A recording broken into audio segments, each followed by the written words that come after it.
Le prophète Isaïe est considéré comme l'un des plus grands hommes de Dieu qui ait jamais marché sur cette terre. Son nom signifie que le Seigneur est le salut, et c'est peut-être pour cela qu'il était l'un des prophètes qui ont le plus parlé de l'importance d'être fidèle au Seigneur. Des messages durs, mais en même temps ils apportaient du réconfort et de l'espoir grâce aux promesses de restauration. Un autre thème très constant dans la prédication d'Isaïe pendant son ministère concernait le Messie.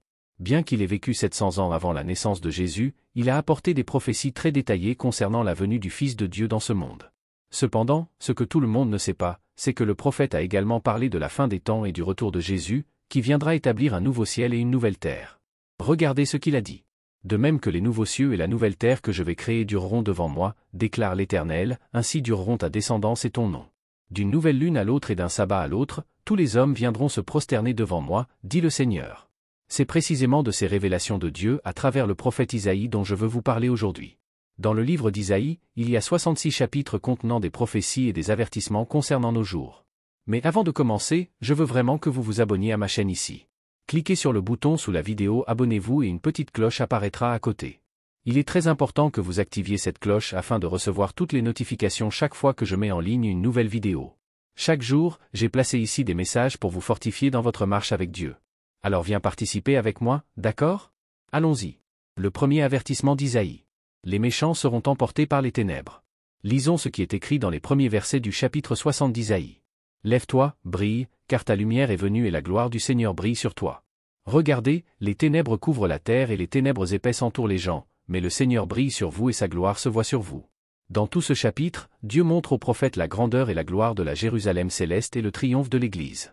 La vision d'Ésaïe est très similaire à la vision qu'a eue l'apôtre Jean dans l'Apocalypse, chapitres 21 et 22, plusieurs siècles plus tard. Cela confirme la véracité et la cohérence de la parole de Dieu.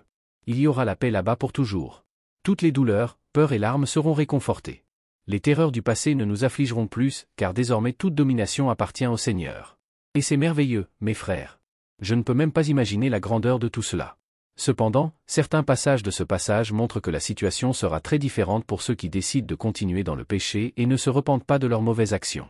Isaïe dit que les ténèbres couvriront ces gens, car le soleil et la lune n'existeront plus et la lumière qui éclairera les enfants de Dieu viendra directement du Saint-Esprit. Nous ne connaissons ni le jour ni l'heure du retour de Jésus. C'est pourquoi nous devons faire la volonté du Père, lutter contre le péché et ne pas céder aux tentations du diable, car tôt ou tard les trompettes sonneront et celui qui n'est pas à côté du Christ sera enveloppé par les ténèbres, comme cela s'est produit avec le Christ. Égyptien pendant les 10 plaies d'Égypte. Regardez ce que dit la Bible à ce sujet. Le Seigneur dit à Moïse, « Étends ta main vers le ciel et les ténèbres couvriront l'Égypte, les ténèbres sont si grandes qu'on peut les sentir. » Moïse étendit la main vers le ciel et pendant 3 jours il y eut une obscurité épaisse dans toute l'Égypte. Personne n'a pu se voir ni quitter sa place pendant 3 jours. Cependant, tous les Israélites avaient de la lumière là où ils vivaient. Lorsque les ténèbres tombèrent sur l'Égypte, personne ne put rien faire pendant 3 jours. Tout s'est arrêté. Les ténèbres s'emparèrent de tous les Égyptiens à cause de leur désobéissance et de leur entêtement. Et ce sera exactement ce qui arrivera à la fin des temps, selon le prophète Isaïe, avec seulement un facteur aggravant, les ténèbres dureront pour toujours. Dieu est et sera toujours la lumière de ceux qui l'aiment. Mais celui qui la rejettera vivra éternellement dans les ténèbres. La seconde prévient que quiconque ne fait pas la distinction entre le bien et le mal en paiera le prix fort. Passons maintenant au chapitre 5 du livre d'Isaïe, où il nous prévient que tous ceux qui ne savent pas faire la différence entre le bien et le mal, et qui se considèrent sages à leurs propres yeux, ne seront pas exempts du jugement de Dieu. Ainsi parle la parole du Seigneur.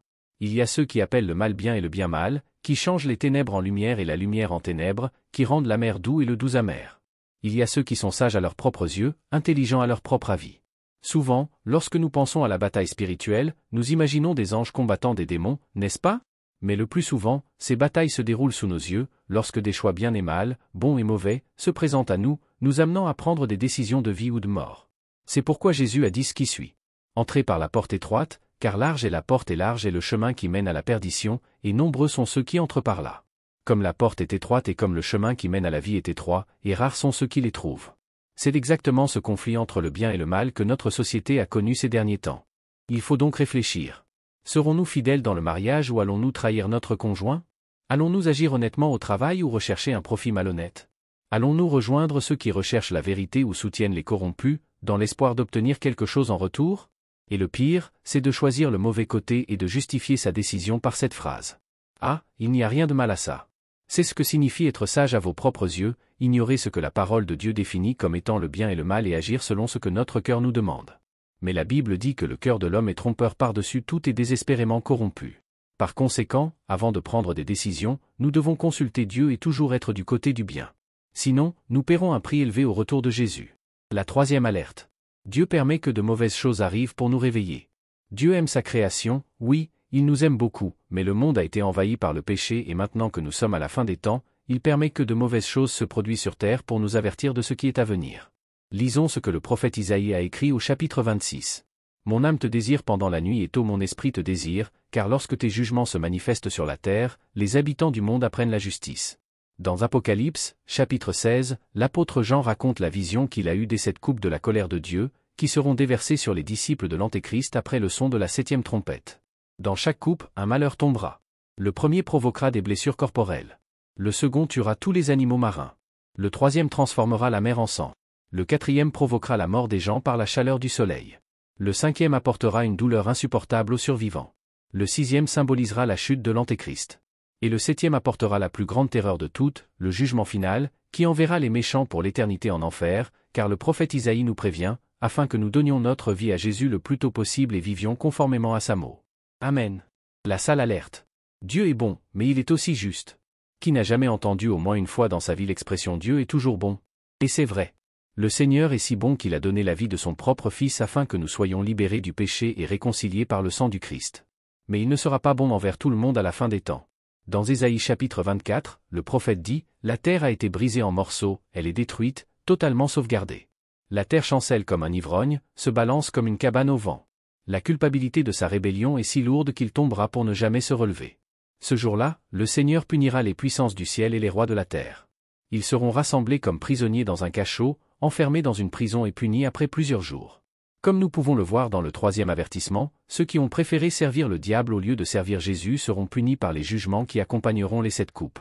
Et tout cela n'arrivera pas parce que Dieu est mauvais, mais parce que Christ est saint et ne peut demeurer au milieu du péché. Au chapitre 13, le prophète Isaïe nous prévient, « Regardez, le jour du Seigneur est proche, un jour cruel de colère et de grande fureur pour dévaster la terre et détruire les pécheurs. Les étoiles du ciel et leurs constellations ne montreront pas leur lumière, le soleil levant sera obscurci et la lune ne brillera pas. Je punirai le monde pour sa méchanceté, les méchants pour leur iniquité, je mettrai fin à l'arrogance des hautains et j'humilierai l'orgueil des cruels. » Alors, si vous ne voulez pas faire partie de ce groupe de condamnés à l'enfer, croyez en la mort et la résurrection de Jésus et vivez selon ses enseignements. Acceptez ce grand amour de Dieu pour vous, car dans l'éternité avec lui il n'y aura plus de douleur ni de souffrance. Amen. 5e alerte, cherchez le Seigneur pendant qu'il est temps. La Bible dit que notre vie est comme un souffle et nos jours comme une ombre qui passe. C'est pour cette raison que le prophète Isaïe nous a avertis que nous devons donner notre vie au Seigneur le plus tôt possible, car nous ne savons pas si nous aurons une autre chance demain. Regardez ce qu'il a dit au chapitre 55, « Cherchez le Seigneur pendant qu'il se trouve, invoquez-le pendant qu'il est proche, que le méchant abandonne son chemin et l'homme méchant ses pensées. Retournez au Seigneur, qui aura pitié d'eux. Tournez-vous vers notre Dieu, qui est généreux pour pardonner. Peu importe les erreurs que vous avez commises dans le passé, Dieu ne se soucie pas de la façon dont vous avez mené votre vie jusqu'à aujourd'hui. Ce qu'il veut, c'est que vous vous repentiez de vos péchés et que vous lui donniez votre vie maintenant. Pour cela, vous devez suivre 3 étapes importantes que je vais vous montrer maintenant. La première étape, confessez vos péchés à Dieu. La Bible dit que si nous confessons nos péchés, il est fidèle et juste pour nous les pardonner et nous purifier de toute injustice. Comme nous pouvons le constater, le pardon de Dieu est une promesse pour nous tous, mais la décision doit venir de chacun de nous. Alors, mon frère, confesse tes péchés au Seigneur et crois que tu as déjà été pardonné. La deuxième étape, choisir de marcher dans la lumière. Dans la Bible, il est écrit, « Dieu est lumière, en lui il n'y a pas de ténèbres. » Si nous prétendons être en communion avec lui, mais que nous marchons dans les ténèbres, nous mentons et ne pratiquons pas la vérité. Mais si nous marchons dans la lumière, tout comme lui est dans la lumière, nous sommes en communion les uns avec les autres et le sang de son Fils Jésus-Christ nous purifie de tout péché.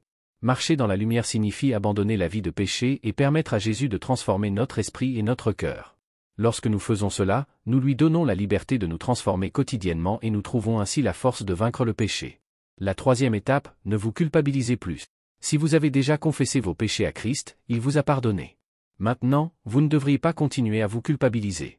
L'ennemi fera tout pour vous accuser, vous disant que vous êtes trop pécheur et que Dieu ne peut pas vous pardonner.